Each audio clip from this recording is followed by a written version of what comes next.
പാടാ മക്കളെ. നട്ടലില്ലാതായി പോയല്ലോ. ഒരു പെണ്ണിന്റെ സബ്സ്ക്രിപ്ഷൻ എടുത്തിട്ട് അത് കണ്ട് ആസ്വദിച്ചിട്ട് അവൻ സ്ക്രീൻഷോട്ട് എടുത്ത് അവന്റെ പറയുന്നില്ല. നാറികളെ, എടാ എന്റെ ചുണ്ട് നിങ്ങൾ നോക്ക്. ഇത് കണ്ട, ഈ ചുണ്ട് പൊട്ടിയിരിക്കണം കുറച്ച് ദിവസം. എല്ലാവർക്കും നമ്മൾ പുതിയതിലേക്ക് സ്വാഗതം കിട്ടുന്നേ. അപ്പോൾ ഇന്നത്തെ ഒരു വീഡിയോ എന്ന് പറഞ്ഞാൽ രേണുവിൻ്റെ കുറച്ച് കാര്യങ്ങളും പിന്നെ വേറൊരു കുറച്ച് കാര്യങ്ങളും കൂടാണ് ഇത് ഉൾപ്പെടുത്തിയേക്കുന്നത്. കാര്യം ആ ഒരു വീഡിയോ തന്നെ ഇട്ടാലും ആരും മൈൻഡ് ചെയ്യത്തില്ല, ആരും കാണാനും ഇല്ല, ആർക്കും അതിനെപ്പറ്റി ഒന്നും അറിയാനും ഒന്നും താല്പര്യമില്ല. രേണുവിൻ്റെ ഏതെങ്കിലും ഒരു വീഡിയോസൊക്കെ ആണെങ്കിൽ എല്ലാവരും കാണാനുണ്ട് കേട്ടോ. കാര്യം എല്ലാവരും പറയും റിയാക്ഷൻ വീഡിയോക്കാരാണ് ഇവരെ വീണ്ടും കൊണ്ടുവരുന്നത്. പക്ഷേ നിങ്ങൾ മറ്റ് വീഡിയോസും കൂടെ ചെയ്യുമ്പോൾ അതിൽ പറയുന്ന കാര്യങ്ങൾ നിങ്ങളിലേക്കൊന്ന് എത്തണമെന്നുണ്ടെങ്കിൽ നമ്മൾ ഇതുപോലുള്ളൊരു കാര്യത്തിൻ്റെയൊക്കെ കൂടെ വന്നാൽ മാത്രമേ പറ്റുള്ളൂ എന്ന് എനിക്ക് തോന്നുന്നു കേട്ടോ. കാര്യം എന്നാന്ന് ചോദിച്ചാൽ ഇന്ന് ഫേസ്ബുക്കിൽ കണ്ടൊരു കാര്യമാണ്. അപ്പം ആ ഒരു കാര്യം കൂടെ ഇതിലത്തുനിന്ന് ഉൾപ്പെടുത്തിയേക്കാമെന്ന് വിചാരിച്ച്.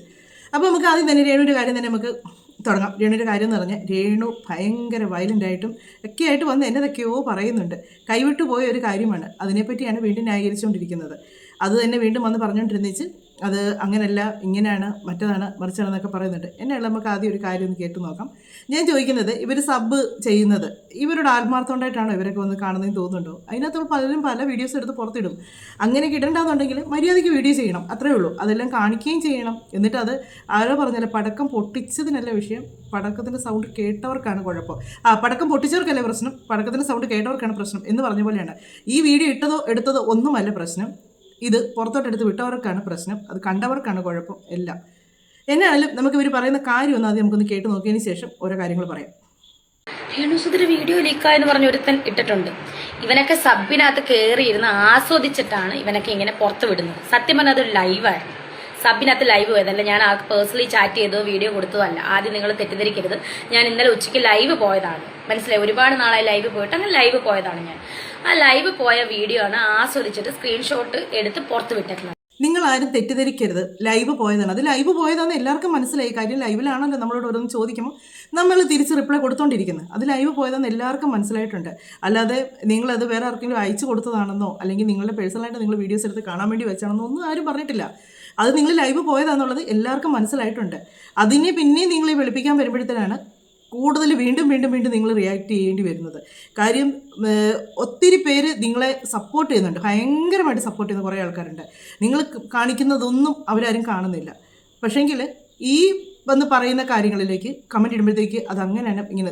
പിന്നെ ചിലർ കാണിക്കുന്ന പരിപാടി എന്താണെന്ന് ചോദിച്ചാൽ രേണുവിൻ്റെ സപ്പോർട്ട് ഇങ്ങനെയുള്ള കാര്യങ്ങളൊക്കെ വരുമ്പോൾ രേണുവിൻ്റെ സപ്പോർട്ട് ചെയ്യാനും പറ്റത്തില്ല, ചെയ്യാതിരിക്കാനും പറ്റത്തില്ല. അപ്പോൾ ഒന്ന് വെച്ചടിക്കുന്ന ഡയലോഗ് എന്താണെന്ന് വെച്ചാൽ നിങ്ങൾക്ക് വേറെ കണ്ടൻറ് ഒന്നും ഇല്ലേ? ഉണ്ട്, ഉറപ്പായിട്ടും ഉണ്ട് കണ്ടൻറ്റ്. ഇത്രയും നിങ്ങൾക്ക് രേണുവിനെ കാണാൻ താല്പര്യമില്ലാത്തത് ഇത്രയും രേണുവിൻ്റെ വീഡിയോസ് വരെ നിങ്ങൾ കാണാൻ പറയേണ്ടത്. അത് കഴിഞ്ഞിട്ട് നിങ്ങൾക്കുള്ള കണ്ടൻറ് ഉണ്ട്. പിന്നെ കഴിഞ്ഞ ദിവസം ഞാൻ ഒരു കണ്ടൻറ് ഇട്ടായിരുന്നു, അത് നിങ്ങൾക്ക് കാണാം. എല്ലാ വിഷയത്തെ പറ്റി എടുത്തിടുന്നുണ്ട്. പിന്നെ ഇതിനകത്ത് കുറേ കാര്യങ്ങൾ ഇവരെ അനുകൂലിച്ച് വരുന്ന കുറേ ആൾക്കാരുണ്ട്. അതുകൊണ്ട് മാത്രമാണ് ഈ ഒരു കാര്യങ്ങളൊക്കെ എടുത്ത് വീണ്ടും വീണ്ടും പറയേണ്ടി വരുന്നത്. ഏതാണെങ്കിലും ഏത് നാറിയാണേലും എടാ നാണം കെട്ട നാറികളെ, ഇതൊക്കെയാണോ നിന്റെ പരിപാടി? നാണമില്ലാത്ത നാറികളെ, എടാ എന്റെ ചുണ്ട് നിങ്ങൾ നോക്ക്. ഇത് കണ്ട, ഈ ചുണ്ട് പൊട്ടി. ഒറ്റ കാര്യം ചോദിച്ചോട്ടെ, ഇത് തന്നെയാണ് നമ്മൾ പടക്കം പൊട്ടിച്ചവർക്ക് പ്രശ്നമില്ല. അതിൻ്റെ സൗണ്ട് കേട്ടവരുടെ പേരിലാണ് പ്രശ്നം അയക്കുന്നത്. സൗണ്ട് കേട്ടവരുടെ പേരിലാണ് പ്രശ്നം അയക്കുന്നത് എന്ന് പറഞ്ഞാലിരിക്കുന്നത്. ഇവർക്ക് സത്യം പറഞ്ഞാൽ നാണമുണ്ടോ എന്ന് ചോദിക്കാണ്ട് ഇവർക്ക് നാണമുണ്ടോ എന്ന് ഞാൻ ഓർക്കുന്നത്. ഇവർ കാണിച്ചേക്കുന്നതിന് ഇവരെ വീഡിയോ എടുത്ത് വെച്ച് കണ്ടോ? അതോ ഇനി ഇത് ഇവർ എപ്പോഴും പറയാറുണ്ട് ഞാനൊന്നും കാണാറില്ല, ഒന്നും കേൾക്കാറില്ല എന്നൊക്കെ. ഇവരെ കാണിച്ചേക്കുന്ന കാര്യങ്ങളൊക്കെ സത്യം പറഞ്ഞാൽ കിച്ചു ഒഴിവായി പോയതിൻ്റെ കാര്യം എന്നാന്ന് ചോദിച്ചാൽ കിച്ചു ഒരുപാട് നാണം കെടുന്നുണ്ട് മറ്റുള്ളവരുടെ മുന്നിൽ. എത്രയാണെന്ന് പറഞ്ഞാലും പോറ്റമ്മയാന്ന് പറഞ്ഞാലും പെറ്റമ്മയാന്ന് പറഞ്ഞാലും ഇങ്ങനെയുള്ള കോലങ്ങൾ കാണിക്കുമ്പോഴത്തേക്ക് മറ്റൊരാളുടെ മുന്നിൽ നമ്മൾ ഒരു അവകാശമായിട്ട് നിൽക്കും. അത് തന്നെയാണ് ആ കൊച്ചിനെ പറ്റിയേക്കുന്നത്. അതുകൊണ്ടാണ് അതുകൊണ്ടുള്ള സത്യങ്ങളെല്ലാം വിളിച്ച് പറഞ്ഞേച്ച് അത് അതിൻ്റെ പാട് നോക്കി പോയത്. പറ്റത് കൊച്ച് അതിനെപ്പറ്റി ഒന്നും അറിയത്തില്ല. പക്ഷേ ഓരോ ദിവസം കഴിയും തോറും അതും വളർന്നുകൊണ്ടിരിക്കുകയല്ലേ ചെയ്യുന്നത്. അപ്പോൾ പറയും രേണുവിൻ്റെ മകൻ്റെ കാര്യത്തിൽ നിനക്ക് തന്നെ ഇത്ര വലിയ ദണ്ണമെന്ന് ചോദിക്കും. നമുക്കൊരു ദണ്ണമില്ലേ? പബ്ലിക്ക് വന്ന് കാണിക്കുന്ന കാര്യങ്ങൾ എടുത്ത് റിയാക്ട് ചെയ്യുന്നു, അത്രേ ഉള്ളൂ. എടാ എൻ്റെ ചുണ്ട് നിങ്ങൾ നോക്ക്. ഇത് കണ്ട, ഈ ചുണ്ട് പൊട്ടിയിരിക്കണം. കുറച്ച് ദിവസമായിട്ട് എന്തോ കാലാവസ്ഥയുടെ പ്രശ്നമാണെന്ന് തോന്നുന്നു, ചുണ്ടെല്ലാം പൊട്ടിയിരിക്കുകയാണ്. അപ്പം ഞാൻ അതാണ് ലൈവിൽ വന്ന് കാണിച്ചു തന്നത്. ചുണ്ട് മുഴുവൻ പൊട്ടിയിരിക്കാന്ന് ഇപ്പോൾ പറയുന്നുണ്ട്. ഇവർ ഈ ചുണ്ടേ മൊത്തമുള്ള ചായ മൊത്തം വലിച്ചെടുപ്പോൾ നിങ്ങൾ ചോദിക്കും നിങ്ങളുടെ ചുണ്ട ഇട്ടിട്ടില്ലെന്ന്. ഞാൻ എൻ്റെ ചുണ്ട് പൊട്ടിയെന്ന് പറഞ്ഞിട്ടില്ല, അല്ലെങ്കിൽ ഇതുപോലെ വന്ന് വീഡിയോ ചെയ്തിട്ടില്ല. എൻ്റെ ചുണ്ട് നിങ്ങൾ നോക്കിയേ, എൻ്റെ ചുണ്ടേ വല്ലതും ഉണ്ടോ എന്ന് ചോദിച്ചുകൊണ്ട് ഞാൻ വന്നിട്ടില്ല. ചുണ്ട് പൊട്ടിയെങ്കിൽ അതിനുള്ള ട്രീറ്റ്മെൻറ്റ് ചെയ്യണം. അതിന് എല്ലാ മരുന്നുകളുണ്ട്, ഇപ്പം ഇഷ്ടം പോലെ മരുന്നുകളുണ്ട്. ഇപ്പം സാധാരണ തണുപ്പ് സമയമൊക്കെ ആകുമ്പോഴത്തേക്കാണ് ചുണ്ട് പൊട്ടുന്നത്.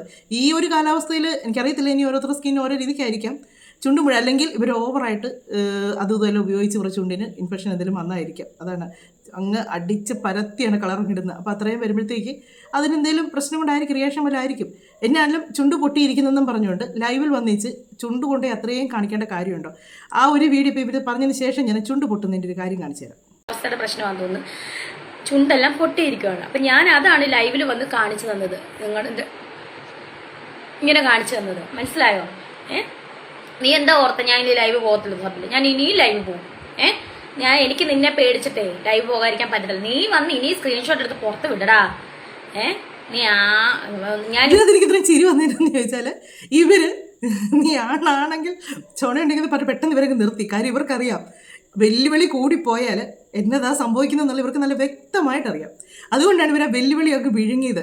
ഇവരൊന്ന് വെല്ലുവിളിച്ചതാണ് ഇവർ ഇത്രയും നാറിയത്. കാര്യം പല ചാറ്റുകളെ കാര്യങ്ങൾ എല്ലാവരും ചോദിച്ചു, അവരുടെ ചാറ്റ് എടുത്തിട്ട് വെച്ച് നീയൊക്കെ എന്നാ കാണിച്ചത്, മറ്റവർ ആ ചാറ്റൊക്കെ ഓരോരുത്തർക്ക് ചെയ്തത് അവർ അയച്ചു കൊടുത്തിട്ടാണ് ഇവരിട്ടത്. അല്ലാതെ ഇവരുടെ ഐ ഡി പോയി ആരും തപ്പിയെടുത്ത ചാറ്റൊന്നും അല്ലായിരുന്നത്. അത് ഇവർ ചാറ്റ് ചെയ്ത ആൾ തന്നെ അവർക്ക് കൊടുത്തിട്ടാണ് അവരിതൊക്കെ പുറത്തേക്ക് കൊണ്ടുവന്നത്. അവരെ വെല്ലുവിളിച്ച് അവർ സകലമായ കാര്യങ്ങളും എടുത്ത് പുറത്തിട്ടു. ഇപ്പം വെല്ലുവിളിക്കാൻ വന്നതാണ്, പെട്ടെന്ന് അതങ്ങ് വിഴുങ്ങി. കാര്യം വെല്ലുവിളിച്ചാൽ ശരിയാകരുന്ന് പുള്ളിക്കാരിക്ക് അറിയാം. വെല്ലുവിളിച്ചാൽ ഉടനെ തന്നെ അടുത്ത പണി കിട്ടുമെന്നറിയാം. അതുകൊണ്ട് തന്നെയാണ് അത് വിഴുങ്ങിയേക്കുന്നതെന്നുള്ളത് കേൾക്കുന്ന ആർക്കാണെങ്കിലും മനസ്സിലാകും. അതുപോലെ തന്നെ രേണുവിൻ്റെ ഒരു റീലുണ്ട്. ആ റീല് സാധാരണ ഈ പേടിനകത്താണ് കൂടുതൽ ഇവരിങ്ങനെ കാണിക്കുന്നത്. അതിനകത്ത് വന്നേച്ച് അവർ ഇടയ്ക്ക് ഇങ്ങനെ കൈയൊക്കെ പൊത്തിപ്പിടിക്കുന്നുണ്ട്. പൊത്തിപ്പിടിപ്പിച്ച് അവർ പിന്നെ നേരെ നിന്ന് വീഡിയോ എടുക്കുമ്പം ഈ വീഡിയോയ്ക്കകത്ത് പുള്ളിക്ക് കാണിക്കേണ്ടതൊക്കെ കാണുന്നുണ്ടോ എന്നൊരു ഏറുകണ്ടിട്ടൊരു നോട്ടമുണ്ട്. ആ വീഡിയോ ചെയ്യുമ്പോൾ ഐ ഡി കാണിക്കുക. ആ ഒരു ഇത് അവരാ വീഡിയോ എടുത്ത് വെച്ച് ആ റീൽ ചെയ്യുന്ന ഒപ്പം തന്നെ അവർ ഞാനൊന്നും അറിഞ്ഞില്ല എന്നുള്ളൊരു ഭാവത്തിലാണ് നിന്ന് വീഡിയോ എടുക്കുന്നത്. പക്ഷേങ്കിൽ അവരിടയ്ക്ക് ഏറ് കണ്ടിട്ട് നമുക്ക് നിങ്ങൾക്ക് അത് കാണാൻ പറ്റും. അവർ ഇടയ്ക്ക് കാര്യം വെച്ചാൽ കൃത്യമായിട്ടെല്ലാം കിട്ടുന്നുണ്ടോ? ഉണ്ടുണ്ട്, എല്ലാം കിട്ടുന്നുണ്ട്, ഒന്നും പോകുന്നില്ല, എല്ലാം ഉണ്ട്.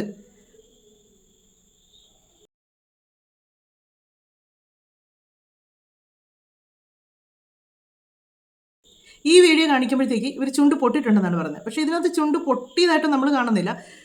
ഇനി അതിൽ അവരെന്നതൊക്കെയോ എന്നില്ലോട്ടെ, നമുക്ക് ആ വീഡിയോ ഒന്ന് കാണാം. കടിക്കെല്ലാം മുറിഞ്ഞിരിക്കുക, പോലെ പോയിരിക്കുക.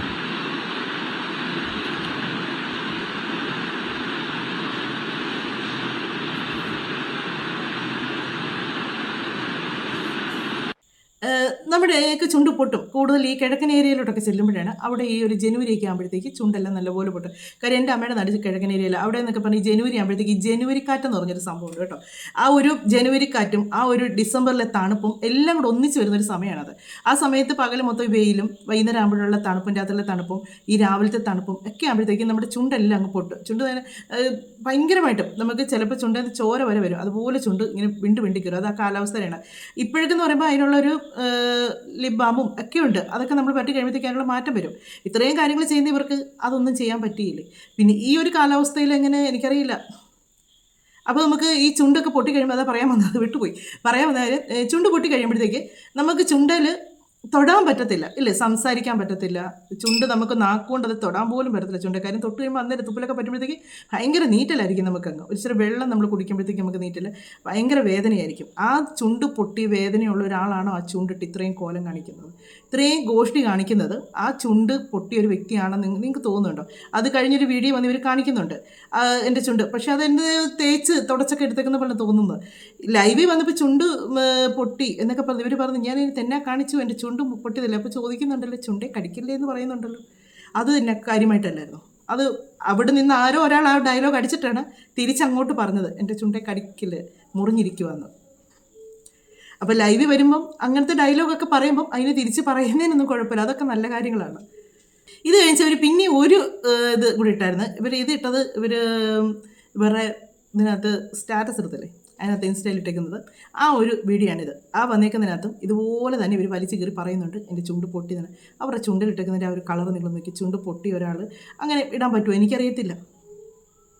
ഇതൊന്ന് കണ്ടേ, ഇത് തന്നെയാണ് പറയുന്നത് ഒന്നിച്ച്. അതിനെയല്ലേ ഈ ഒരു വണ്ടിക്കകത്ത് നിന്നാണ് ഇവർ പറയുന്നത്. ആ ഡ്രൈവർ ഇത് കേട്ടോണ്ടിരിക്കുമല്ലേ. ഇവർ ഈ അടുത്ത് ഇന്നലെ കാണിച്ച ആ വീഡിയോ എന്ന് പറയുന്നത് ഏതൊരു മനുഷ്യർക്കും അത് കണ്ടാൽ അത് ശരിയാണോ തെറ്റാണോ എന്ന് പറയാനുള്ളൊരു ബോധം ഉണ്ടാകും. കാര്യം എന്താണെന്ന് വെച്ചാൽ ഇതൊക്കെ ഇവരുടെ വീട്ടുകാർ കാണത്തില്ല. ഇവരുടെ വീട്ടിൽ ഉള്ള ചേട്ടൻ താമസിക്കുന്നില്ലേ, ഇവരുടെ ചേട്ടത്തിൽ അവരുടെ പിള്ളേരില്ലേ, ഇവരൊക്കെ ഇത് കാണത്തില്ല. ഇവർ ഈ കാണിക്കുന്ന കാര്യം ചിലപ്പോൾ ഇല്ലായിരിക്കും, അതുകൊണ്ടായിരിക്കാം. പക്ഷേ എങ്ങനെയാലും കറങ്ങി തിരിഞ്ഞ് അവർക്ക് മുന്നിൽ ചെല്ലുകയല്ലേ ഇതിപ്പോൾ തന്നെ എത്ര പേരെ കൈ ചെന്ന് എത്ര പേരെടുത്ത് റിയാക്ട് ചെയ്തു. ഇതിങ്ങനെ മൊത്തം ഒരുമാതിരി നാറിയ മാതിരി ആയില്ലേ. പിന്നെ ചുണ്ടിന് പ്രശ്നമുണ്ട്, ഓക്കെ, സമ്മതിക്കുന്നു. ഇനി ഇവർ ഈ പറഞ്ഞതെല്ലാം ഓക്കെ ആയിക്കോട്ടെ, ഇവരുടെ ചുണ്ടിനാണ് പ്രശ്നം, ഇവരുടെ ചുണ്ട് പൊട്ടി, ഇവരതാണ് കാണിച്ചത്. ഈ കിടന്നുകൊണ്ട് എന്നതാണ് കാണിച്ചത്? ആ രണ്ട് സൈഡിൽ കൂടെയും അത് തുറന്ന് കാണിക്കുക, രണ്ട് സൈഡിലോട്ട് മാറ്റി മാറ്റി വെക്കുക, ഉടുപ്പിൻ്റെ ബട്ടണൊക്കെ ഊരുക, പിന്നെയും ബാക്കി ബട്ടണും കൂടെ ഊരാണെന്ന് അവന്മാർ പറയുന്നത്, ഈ കാണുന്നവന്മാർ. അങ്ങനെയുള്ള കാര്യങ്ങളൊക്കെ കാണിച്ചതും ഈ ചുണ്ട് പൊട്ടിയിട്ടാണോ? നമ്മൾ ഇങ്ങനെയുള്ള കാര്യങ്ങളൊക്കെ ചോദിക്കുമ്പോൾ ഇവരോട് ഇഷ്ടമുള്ളവർക്ക് വന്നിച്ച് അവർക്ക് ദേഷ്യം വരും. നമ്മളൊന്നും ചോദിക്കാൻ പാടില്ല, പറയാൻ പാടില്ല, ഒന്നുമില്ല. ഇതൊക്കെ കൊണ്ടുവന്ന് കാണിച്ച് ഇതിനപ്പുറം ആകുന്നതുകൊണ്ടാണ് പറയുന്നത്. ഇതിപ്പോൾ ഇങ്ങനെ ലീക്കായി, ഇനി ഇവരിങ്ങനെ എന്തെങ്കിലും ഇതും ലീക്കാകും. ഇത് ലീക്കാകുമ്പോഴത്തേക്കുണ്ടല്ലോ ഈ പിള്ളേരൊക്കെ തന്നെ ഇപ്പോൾ പറയും പുതിയ തലമുറ നല്ലതാക്കാൻ വന്നേക്കുന്നതെന്ന് പറയും. പുതിയ തലമുറ നല്ലതാക്കാൻ വരുന്നത് നമ്മൾ പറയാനുള്ള കാര്യങ്ങൾ പറയുന്നുള്ളൂ. നല്ലതാകേണ്ടവർ നല്ലതാകും. പിന്നെ ഈ പഴയ തലമുറയിലും ഉണ്ട്. എന്നാ കേട്ടാലും ഇതൊക്കെ കാണണമെന്നും പറഞ്ഞ് ഇതൊക്കെ ആസ്വദിക്കണമെന്നും പറഞ്ഞിരിക്കുന്ന കുറേ എണ്ണങ്ങളുണ്ട്. അവരൊക്കെയാണ് ഈ പറയുന്നത്. ഇപ്പോൾ പറയും, ഞാൻ ഒന്നും പറയുന്നില്ല, പറഞ്ഞാലൊക്കെ ഒരുപാടായി പോകും. ഈ ഒരു വീഡിയോ നമുക്കൊന്ന് കാണാം. ആടാ മക്കളെ, നട്ടലില്ലാതായി പോയല്ലോ. ഒരു പെണ്ണിന്റെ സബ്സ്ക്രിപ്ഷൻ എടുത്തിട്ട് അത് കണ്ട് ആസ്വദിച്ചിട്ട് അവൻ സ്ക്രീൻഷോട്ട് എടുത്ത് അവന്റെ പറയുന്നില്ല, അവൻ എടുത്ത് പുറത്ത് വിട്ടേക്കുന്നു. നാണം കെട്ട നാറി. ആ കടിച്ചോട്ടെ എന്ന് രേണുസുതിയോട് ചോദിച്ചപ്പോ എന്നെ കടിക്കാൻ പറയണോ? കടിച്ചോട്ടെ എന്ന് ചോദിച്ചാൽ കടിക്കല്ലേ എന്നല്ലേ പറയാൻ പറ്റത്തുള്ളൂ. പിന്നെ എന്റെ ചുണ്ട് വന്ന് കടിക്കാൻ ഞാൻ പറയണോ? വേറെ എന്തൊക്കെ കാണിക്കുന്നില്ല സബ്സ്ക്രിപ്ഷൻ? നീ വേറെ ആൾക്കാരൊക്കെ ഇതൊന്നും നീ എന്താടാ ഇടാത്ത, പുറത്ത് ലീക്ക് ചെയ്യാത്തത്? നിനക്കൊക്കെ പേടി. എടാ രേണുസുതിക്ക് ഒന്നുമില്ല. രേണുസുതി അതിനകത്ത് ചുണ്ടല്ലേ കടിച്ചല്ലോ, വേറൊന്നും വന്ന് കടിച്ചിട്ടില്ലല്ലോ, വേറൊന്നും കടിച്ച് കാണിച്ചുമില്ലല്ലോ. അപ്പൊ ഒരു കുഴപ്പമില്ല. നീയൊക്കെ ഇതിലപ്പുറം ചെയ്യുന്ന എനിക്കറിയാം. അതുകൊണ്ട് തന്നെ മാന്യമായിട്ട് തന്നെയാണ്, അതായത് നല്ല മര്യാദയ്ക്ക് തന്നെയാണ് ഞാൻ സബില് ചെയ്യുന്നത്. മനസ്സിലായോ? നീയൊക്കെ ഉണ്ടെന്ന് എനിക്കറിയാം ഇതിനകത്ത്. മനസ്സിലായോ മക്കളെ? നീ ഇട്ടാൽ എനിക്ക് കോപ്പാണ്. ഞാൻ ഇനിയും ലൈവ് ഇടും. മനസ്സിലായോ? എന്റെ സബ്സ്ക്രിപ്ഷൻ ഒരുപാട് സ്നേഹിക്കുന്ന ആൾക്കാരുണ്ട്. ഞാൻ ലൈവ് ഇടും മോൻ. ഉറപ്പായിട്ട് ഇടണം, ഇടാതിരിക്കരുത്. ഇനിയും ഇടണം, ഇനിയിട്ട് നിങ്ങൾ ഇനിയും നാറണം. ഇപ്പം തന്നെ നിങ്ങൾ കാണിച്ചിട്ട് കോലത്തിൻ്റെ നിങ്ങൾക്ക് വർക്കും കാര്യങ്ങളും എല്ലാം കുറഞ്ഞിരിക്കുന്നത്. ഇപ്പോൾ ഒരു സിനിമയുടെ പൂജയൊക്കെ കഴിഞ്ഞ ദിവസം നടന്നത്, ഇതുപോലെ തന്നെ വേണം പോകാനായിട്ട്, ഇതുപോലെ തന്നെ പോകണം. അന്ന് നല്ലതെന്ന് പറഞ്ഞവരെ കൊണ്ട് തന്നെ മോശമെന്ന് പറയിപ്പിക്കാൻ പറ്റിയ അവസരം തന്നെയാണ്. നല്ലതെന്ന് പറഞ്ഞവരെ കൊണ്ട് തന്നെ മോശം പറയിപ്പിക്കാൻ പറ്റിയ അവസരമാണ്. നിങ്ങൾ ഇനി ഇങ്ങനെ തന്നെ പോകണം. പ്രത്യേകിച്ച് നിങ്ങളൊരു വിധവ, ആ ഒരു കാർഡ് നിങ്ങൾക്ക് ഉള്ളതാണ്, ആ ഒരു ലേബൽ നിങ്ങൾക്ക് ഉള്ളതാണ്.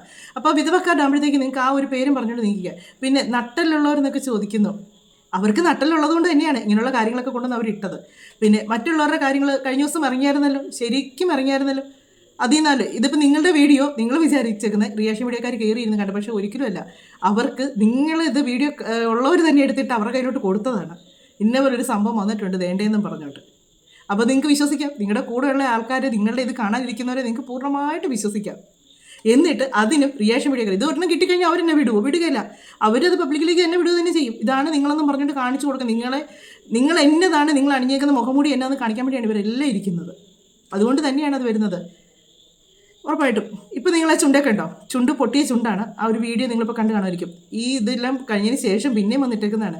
ആ പൊട്ടിയ ചുണ്ട് കണ്ടോ? ഇപ്പോൾ ആ ചുണ്ടിന് എന്തെങ്കിലും പ്രശ്നമുണ്ടോ? അതാണ് പറഞ്ഞത്. ഇവർ നുണ പറയുകയും ചെയ്യും, എന്നിട്ട് ഇവർ തന്നെ അത് സത്യങ്ങളായിട്ട് തെളിയിക്കുകയും ചെയ്യും. അന്നേരമാണ് ഇതെടുത്ത് മറ്റുള്ളവരടുത്ത് റിയാക്ട് ചെയ്യുന്നത്. അപ്പോൾ റിയാക്ട് ചെയ്യുന്നവർക്കാണ് കുഴപ്പം. ഇത് കാണിക്കുന്നതിന് കുഴപ്പമില്ല, ഇതെടുത്ത് പറയുന്നതിനാണ് പ്രശ്നം. ഇതൊക്കെ നിങ്ങളൊന്ന് ചിന്തിക്കണം. ഇത് പുറത്തോട്ട് വന്നില്ലെങ്കിൽ തന്നെ ഈ സബിനകത്ത് എത്രയെല്ലാം പ്രായമുള്ള കുട്ടികളുണ്ട് നിങ്ങൾ ചിന്തിക്കണം. ഓരോ മനുഷ്യർ ഇപ്പോൾ നിങ്ങൾ പറയും അവർ അങ്ങനെയല്ലേ ചെയ്തിങ്ങനെ. അതിനകത്ത് നമ്മൾ തന്നെ കണ്ടാണ് ഒരു പയ്യൻ വന്നേച്ച് ചേച്ചി സബ് എടുക്കട്ടെ എന്ന് ചോദിച്ചു. എടുത്തോ മോനെ, പൊളിയാണ്, ചേച്ചിയുടെ സബ് കണ്ടിട്ടുള്ളവരോട് ചോദിച്ചാൽ മതി, സൂപ്പറാണ്, എടുത്തോളാൻ പറഞ്ഞു. അപ്പോൾ ചേച്ചിന്ന് വിളിക്കണമെങ്കിൽ ഇവരെക്കാളും ഇളയത് ആൾക്കാരായിരിക്കുമല്ലോ. അപ്പോൾ അങ്ങനെയുള്ള എത്ര എത്ര എത്ര പിള്ളേർ ഈ പരിപാടി കാണിക്കുന്നുണ്ട്, ഇതിനകത്ത് കയറി ഇരിക്കുന്നുണ്ടോ നിങ്ങൾ ചിന്തിക്കുക. ഇതവർ സബ്ബല്ലേ, സബിനകത്തല്ലേ ഇവർ ചെയ്യുന്നത്. ഇതൊക്കെ നിങ്ങൾക്ക് ആർക്കും പറഞ്ഞാൽ ഇതൊന്നും മനസ്സിലാകത്തില്ല. കാര്യം എന്നാന്ന് ചോദിച്ചാൽ ഇതിപ്പോൾ പറയും നിങ്ങൾക്ക് എല്ലാം മനസ്സിലാവുള്ളൂ എന്ന് പറയും. അങ്ങനെ നിങ്ങൾ ഒരു നിമിഷം ചിന്തിച്ച് നോക്ക്, പറയുന്നതിൽ എന്തെങ്കിലും സത്യങ്ങളുണ്ടോ, അല്ലെങ്കിൽ ഇവർ പറയുന്ന എന്നാത്തിനാണ് നിങ്ങൾ ചിന്തിച്ച് നോക്ക്. അപ്പം മനസ്സിലാകും. ഇങ്ങനെയുള്ള കാര്യങ്ങളൊക്കെ നിങ്ങൾ വളർത്തി കൊടുക്കരുത്, വളർത്തിക്കൊണ്ട് വരാൻ സമ്മതിക്കരുത്. അവർ ജീവിക്കട്ടെ, അവർക്കൊരു തൊഴിലറിയാമല്ലോ, അവരെ തൊഴിൽ ചെയ്ത് ജീവിക്കട്ടെ. അവർക്ക് അഭിനയം അറിയാവുന്നത്, അവർ അഭിനയിച്ച് ജീവിക്കട്ടെ. അത് നല്ലൊരു കാര്യമല്ലേ, അവർക്ക് അഭിനയിക്കാമല്ലോ. അങ്ങനെയുള്ള കാര്യങ്ങൾ ചെയ്ത് അവർക്ക് മുന്നോട്ട് ജീവിക്കാമല്ലോ. അതുപോലെ തന്നെ അവർക്ക് ഒരുപാട് ഉദ്ഘാടനങ്ങളും കാര്യങ്ങളും ഒക്കെ കിട്ടുന്നുണ്ട്. അങ്ങനെയുള്ള കാര്യങ്ങൾക്കൊക്കെ ഇവർക്ക് പോയി ഇവർക്ക് സുഖമായിട്ട് ജീവിക്കാം. അതിൻ്റെ ഇടയ്ക്ക് പിന്നെ ഇവർ ഇങ്ങനെയുള്ള കാര്യങ്ങളും കൂടെ ഒക്കെ കാണിച്ചപ്പോൾ അവർ ജീവിക്കണ്ടേന്ന് ചോദിക്കും. അവർക്ക് ജീവിക്കാൻ ഒരു നിവൃത്തിയില്ല. ഇപ്പോൾ എന്നാലും ഇവർക്കൊരു കിടപ്പാടം മേടിക്കേണ്ടി വന്നിട്ടില്ല.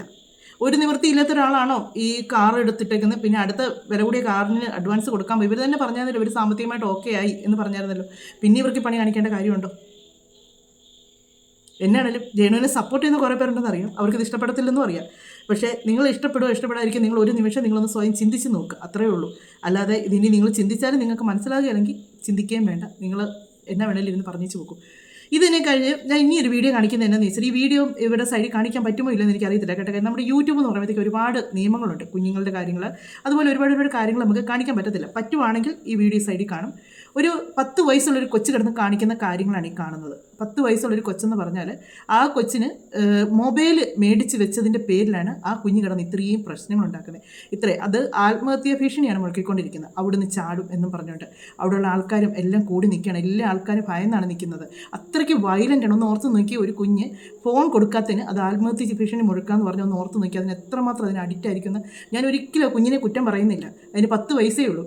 ആ കുഞ്ഞിനെ ചെറുപ്പം മുതലേ എല്ലാ പേരൻസും കാണിക്കുന്ന ഒരു പരിപാടി എന്നാണെന്നറിയാമോ, ഈ കുഞ്ഞുങ്ങൾ ഇങ്ങോട്ട് വരുമ്പോഴത്തേക്ക് ഇവർക്ക് ഇവരുടേതായ കാര്യങ്ങളും തിരക്കുകളാകുമ്പോഴത്തേക്ക് കുഞ്ഞുങ്ങൾ ശല്യം ഉണ്ടാക്കില്ലേ. അപ്പോൾ അവർക്ക് എന്ത് ചെയ്യും, ഫോൺ എടുത്ത് കയ്യിലോട്ട് കൊടുക്കും.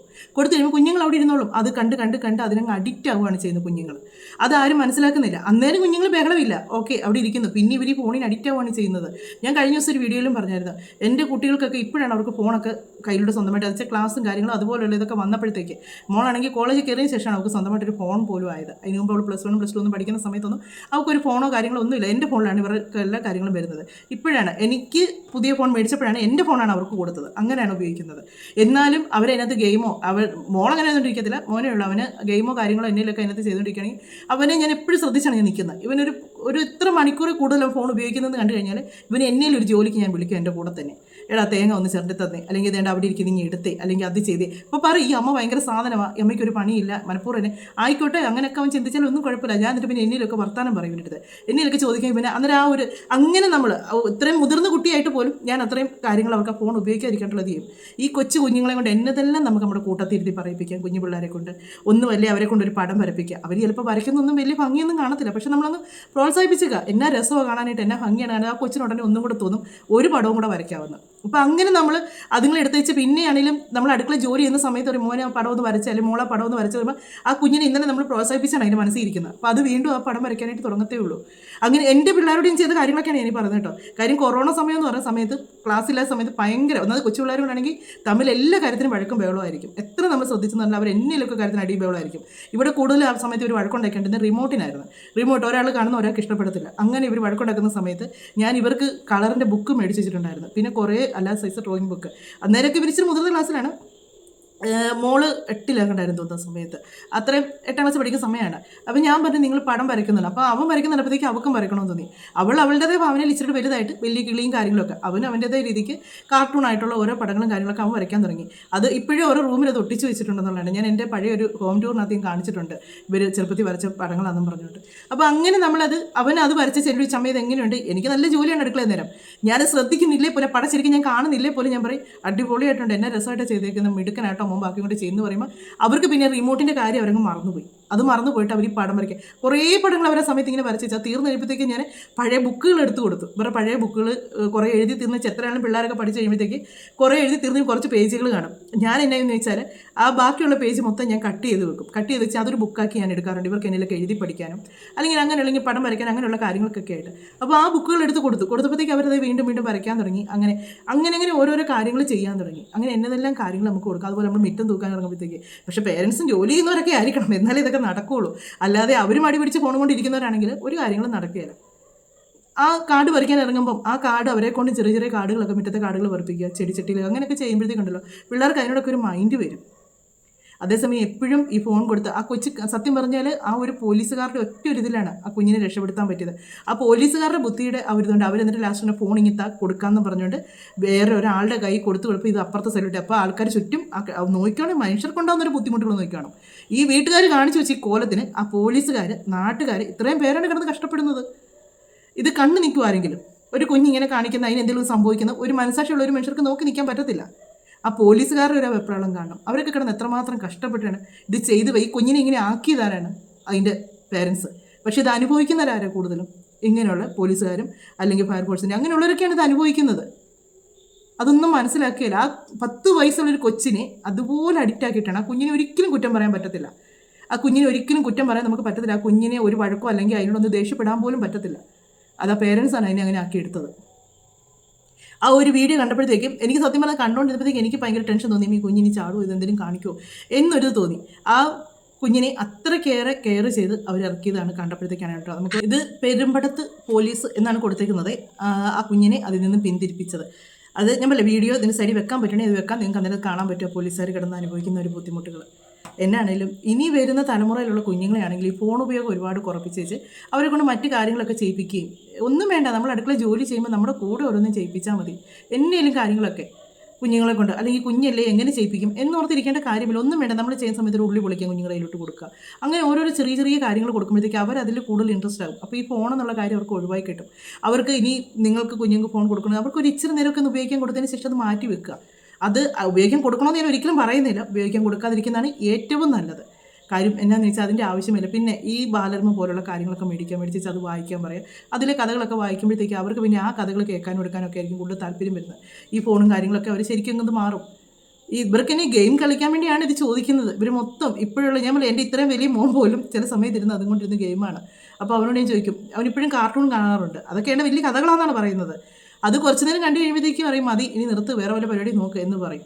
അങ്ങനെ ഇപ്പോൾ അവധി ആയപ്പോഴത്തേക്കാണ് കൂടുതൽ. പിന്നെ ഇത് ഇച്ചിരി കഴിയുമ്പോഴത്തേക്ക് ഇത് പതിയെ കുറഞ്ഞ് വരുമെന്ന് എനിക്കറിയാം. സ്കൂൾ തുറന്ന് കഴിയുമ്പോഴത്തേക്ക് അതിൻ്റെയൊക്കെയുള്ള മൈൻഡൊക്കെ കുറയും. മുതിർന്ന കുട്ടികളാകുമ്പോൾ അത്രയും പ്രശ്നമില്ല. ഈ കൊച്ചു കുഞ്ഞുങ്ങളെയാണ്, അതുങ്ങളാണ് പിടിവാശിയോട് കൂടി നിൽക്കുമ്പോൾ ഇവർ കരയുമ്പോൾ നമ്മളത് ഒന്നെങ്കിൽ ഇങ്ങനെ പിടിവാശിയോട് കൂടി കരയുമ്പോൾ ഈ കുഞ്ഞുങ്ങളെ തല്ലുവാണ് ചെയ്യുന്നത്. നിനക്കിത് വേണോ എന്നും ചോദിച്ചിട്ടുണ്ട്. അല്ലെങ്കിൽ എന്നാ ചെയ്യും, ആ ഫോൺ അങ്ങ് കൊടുക്കും, നീ ഉപയോഗിച്ചെന്ന് പറയും. ഇത് രണ്ടും ചെയ്യാതിരിക്കുക. ഇവർ കരയുമ്പോഴത്തേക്ക് ഇവരോട് വേറെ എന്നതെങ്കിലും, കൊച്ചു പിള്ളേരുടെ മൈൻഡ് മാറ്റാനായിട്ട് എളുപ്പമാണ് നമുക്ക്. അവരിപ്പോൾ എന്തെങ്കിലും കരഞ്ഞുകൊണ്ടിരിക്കുമ്പോഴത്തേക്ക് നമ്മൾ പറഞ്ഞത് അയ്യോ അതേണ്ട അവിടെ ഒരു സാധനം കണ്ടു നോക്കി ഇവർ പെട്ടെന്ന് കരച്ച് നിന്ന് അങ്ങോട്ട് നോക്കും. മോന് കാണാൻ പറ്റുന്നുണ്ട് അവിടെ ഒരു സാധനം കണ്ട, ഒന്നും കാണുകയില്ലായിരിക്കും അവരെ, അവിടെ ഒന്നും കാണുകയില്ലായിരിക്കും അവിടെ. ഞാൻ എൻ്റെ പിള്ളേരെ പറ്റിച്ചിട്ടുള്ള കാര്യമൊക്കെയാണ് ഈ പറയുന്നത്. ഇവരങ്ങോട്ട് നോക്കി നിൽക്കുമ്പോഴത്തേക്ക് ഞാൻ പറയും അത് കണ്ടോ എന്ന് ചോദിക്കും. അപ്പോൾ എവിടെ എന്നെ അയ്യോ അത് കണ്ടോ, അയ്യോ എനിക്ക് തോന്നുന്നു എന്നൊക്കെ പറഞ്ഞ് നമ്മളിങ്ങനെ പിള്ളേർ ഓരോന്നും പറഞ്ഞു പിന്നെ അതേ പിടിച്ച് ഞാൻ അടുത്ത കാര്യത്തിലേക്ക് അങ്ങ് പോകും. പോയി കഴിയുമ്പോഴത്തേക്ക് ഇവരത് മൊത്തം മൂടിക്കെട്ട് ഇവർ ആദ്യം കരഞ്ഞുകൊണ്ടിരുന്ന കാര്യം തന്നെ മറന്നു. പിന്നെ അവർക്ക് സംശയങ്ങൾ നമ്മൾ പറയുന്ന കാര്യത്തെപ്പറ്റി, ആ സംശയങ്ങളാണ് നമ്മളോട് പിന്നെ ചോദിക്കുന്നത്. അങ്ങനെയുള്ള ഒരുപാട്, ഞാൻ രണ്ടുപേരും കരിവരമ്മ ഒരുപാട് ഏജ് വ്യത്യാസം ഇല്ലാത്തതാണ് എൻ്റെ ഈ രണ്ട് മക്കളും. അപ്പം ഏജ് വ്യത്യാസം ഇല്ലാതെ വന്നത് എന്നാന്ന് ചോദിച്ചാൽ എനിക്ക് ഫസ്റ്റ് ഒരു ബേബി ഉണ്ട്, അതെനിക്ക് നഷ്ടപ്പെട്ടാണ്. അപ്പോൾ അത് BP ഹൈ ആയിട്ടാണ് എനിക്ക് അങ്ങനെ സംഭവിച്ചത്. അപ്പോൾ ഡോക്ടർ എന്നോട് പറഞ്ഞു ഓരോ വർഷം കഴിയുന്നതോറും ഏജ് കൂടിക്കൊണ്ടിരിക്കും. അപ്പോൾ BP ഓട്ടോമാറ്റിക്കായിട്ട് ഇപ്പോൾ ഇങ്ങനെ പ്രഗ്നൻ്റ് ആയിരിക്കുന്ന സമയത്ത് BP ഉള്ളതുകൊണ്ട് പിന്നീട് അത് BP വരാൻ സാധ്യതയുണ്ട് എന്ന് പറഞ്ഞു. പക്ഷേ ദൈവം എനിക്ക് ഇതുവരെ കുഴപ്പമില്ല, BP വരാൻ സാധ്യതയുണ്ടെന്ന് പറഞ്ഞു. അപ്പോൾ അങ്ങനെ പറഞ്ഞപ്പോഴത്തേക്ക് ഡോക്ടർ പറഞ്ഞു ഒത്തിരി ഇതെടുക്കണ്ട, 2 കുട്ടികളാണെങ്കിൽ ആയിട്ട് അയച്ചതെന്ന് നമുക്ക് പിന്നെ അതിന് ഇത്രയും ടെൻഷൻ വേണ്ടല്ലോ എന്ന് പറഞ്ഞു. അങ്ങനെ അതുകൊണ്ടാണ് ഇവർ രണ്ടുപേരും ഏജ് ഒരുപാട് വ്യത്യാസമില്ലാതെ വന്നത്. എനിക്ക് പെട്ടെന്ന് 2 വയസ്സിന് വ്യത്യാസം ഇല്ല രണ്ടുപേരും തമ്മിൽ. അപ്പോൾ അങ്ങനെയുള്ളത് ആകുമ്പോഴത്തേക്ക് ഇരട്ടപ്പിള്ളേരെ വളർത്തുന്ന പോലെ നമ്മൾ ഇതുങ്ങളെ വളർത്തുന്നത്. 2 പേരും നമുക്ക് ഒരേ ഇതായി വലിയ പ്രായ വ്യത്യാസം ഇല്ല, 2 പേരുടെ മൈൻഡ് ഒരുപോലെയാണ് ഇരിക്കുന്നത്. ഒരാളെ മാറ്റി നിർത്തി ഒരാളോട് നമുക്കിത് പറയാൻ പറ്റില്ല, അല്ലെങ്കിൽ നീ മൂത്തല്ലേ ഇള. ഇപ്പം ഞാൻ പറയാറുണ്ട് നീ മൂത്താണ് അവനുള്ളതാണെന്ന് ഇങ്ങനെ പറയാറുണ്ട്. അന്ന് നമുക്ക് അങ്ങനെ പറയാൻ പറ്റത്തില്ല, കാര്യം രണ്ടും കുഞ്ഞുങ്ങളാണ്. 2 പേരെ നമുക്ക് അങ്ങനെ മൂത്തത് ഇളയെന്നൊന്നും പറഞ്ഞ് നമുക്ക് നിർത്താൻ പറ്റത്തില്ല. അങ്ങനെ പറയുമ്പോൾ അവർക്ക് വല്ലാത്ത ഫീലാകും. അതുകൊണ്ടാണ് എൻ്റെ അനുഭവങ്ങളാണ് ഞാൻ പറഞ്ഞു കേട്ടോ. ഒരു കുഞ്ഞ് 10 വയസ്സുള്ള ഒരു കൊച്ച് കാണിക്കുന്ന കാര്യത്തിന് നമ്മളെ കൊണ്ട് ചെയ്യാൻ പറ്റുന്ന കാര്യങ്ങളാണ് ഞാൻ പറഞ്ഞത്. ഇതൊക്കെ ഇങ്ങനെയൊക്കെ ചെയ്തിട്ടുള്ള അമ്മമാർ ഒരുപാട് പേര് കാണും കേട്ടോ. ഞാൻ ഈ പറയുന്ന കാര്യങ്ങളൊക്കെ ഒരുപാട് പേര് ചെയ്തിട്ടുണ്ടായിരിക്കും. ഞാൻ മാത്രമല്ല ഇത് ആദ്യമായിട്ട് ചെയ്തത്. ഇതുപോലുള്ള കാര്യങ്ങൾ ഒരുപാട് അമ്മമാർ ഇങ്ങനെയുള്ള കാര്യങ്ങളൊക്കെ ചെയ്തിട്ടുണ്ടായിരിക്കും. കാര്യം അതൊന്നും ആരും അറിയുന്നില്ല. ഇപ്പം ഞാൻ ഇങ്ങനെ ഒരു ചാനലുള്ളതുകൊണ്ട് ഞാൻ എൻ്റെ കാര്യങ്ങൾ ഇങ്ങനെ പറയുന്നു. അതുകൊണ്ട് വേറെ ഉള്ളത് ഇതിപ്പോൾ കേൾക്കുന്നവർ പലരും വിചാരിക്കും ഞാൻ എൻ്റെ മക്കളോട് ഇങ്ങനെയാണ് ചെയ്തുകൊണ്ടിരുന്നത്, എൻ്റെ മക്കൾക്ക് ഞാൻ ഫോൺ കൊടുത്തിട്ടില്ല എന്ന് പലരും പറയും. ഇത് കണ്ടിട്ടുണ്ടെങ്കിൽ, വീഡിയോ കണ്ടിട്ടുണ്ടെങ്കിൽ, അങ്ങനെ ചെയ്തിട്ടുള്ളവരുണ്ടെങ്കിൽ.